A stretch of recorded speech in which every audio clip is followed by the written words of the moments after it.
Bonnievale is 'n tipiese plattelandse dorpie met sy tipiese plattelandse stories en verhale en geskiedenis en so. First time I came here, it was the Cape Dutch building, and it's quite long ago, and we're coming here for years, and it's because we enjoy the wine.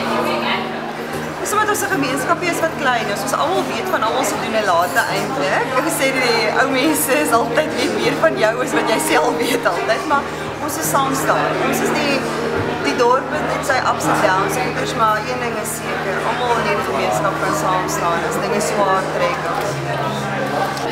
Ek sal nie sê ek is 'n wynkenner, want ek het vreeslik kan vergelyk met die verskillende plekke se wyne, maar my loyaliteit het nog altyd by Bonnievale gelê, so ek sal altyd sê Bonnievale se wyne is die beste wyne.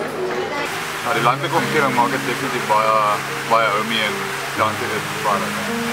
So it's the second time in 2 days that I'm back at Bonnievale. The wines are good. The Cape Shiraz and then the Shiraz and the Sauvignon Blanc as well. We've got an exceptional warm climate for Shiraz, which is good for the flavors, like the spice and the leathery flavors that comes through. So yeah. Ek hou van rosé, enigiets wat soet is, maar 'n witwyn is ook nog lekker op sy tyd, maar rooiwyn is nou nie eintlik my gunsteling. Mense kan wyn enige manier gedrink, solank hulle dit net geniet. Ek bedoel, as jy 'n bietjie ys by jou wyn wil sit, doen dit. Solank jy net jou wyn geniet. Ons verkies hierdie kant van die berg oor die ander kant. Definitief. Wyne hier is vir my meer pragtig.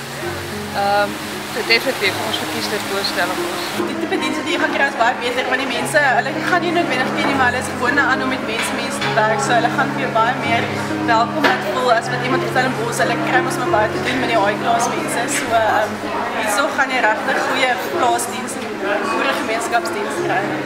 No magic, just enjoy. Kyk, ons doen